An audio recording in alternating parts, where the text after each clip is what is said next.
मयूरभंज जिलार पांचपेढ़ी अंचल रामतीर्थ पर्यटन स्थली अवस्थित। पौराणिक किंवदंती मत अनुसार त्रेतया युगरे रामायण समय प्रभु श्रीराम माता सीता एवं लक्ष्मण एही बाट देई पंचवटी वन को गमन करथिले बोली पूर्वरु विश्वास रही आसीछि। जहार प्रमाण स्वरूप आज रामतीर्थ ठारे प्रभु रामचंद्र पाद चिन्ह एवं बसिबा स्थानर चिन्ह देखा जाए। पौराणिक किंवदंती संतक हिसाब से एठारे खैरी और भंडन नदी कूल रही प्रभु रामचंद्र पूजा करिथिबा रामेश्वर शिव मंदिर। खैरी और भंडन नदीर प्रस्तर उपरे रहिथिबा शिवलिंग प्रभुंक पाद चिन्ह और बसिबा स्थानर चिन्ह। ओपर पार्श्वरे थिबा शैव मंदिरर मिश्रणर प्राकृतिक सौंदर्यर मनोरम दृश्य प्रतिवर्ष आसुथिबा हजार हजार पर्यटक मानकु स्तब्ध करि देइथाय। हेले आज ताहा जराजीर्ण अवस्था को गति करबाकू लागिलानी बोली स्थानीय जनसाधारण प्रकाश करती।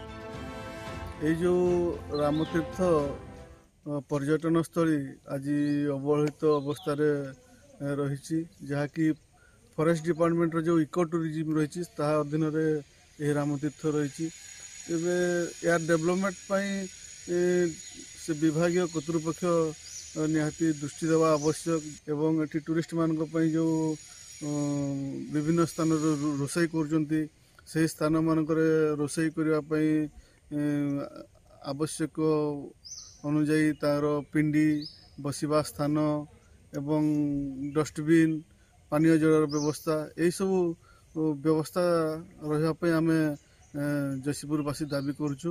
आम आगु भी आसलु जिते मान पिला थी एवं मुझे आसी देखापी किंतु से जो प्रकार देखा जाता ये से प्रकार आवे देखा जाऊना एपटे डेवलपमेंट काम भी किसी देखा जाऊनी कौन सी ये लोक मान माने आसवा जीवा भी कमी जाइए देखुची।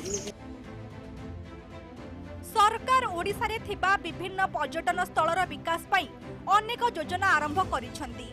हेले बहु वर्ष बीती जाइथिले मध्य रामतीर्थटी आज जाए पर्यटन स्थलर मान्यता काहेकि पाई परिला नाही बोली साधारण रे प्रश्नवाची उठिछि।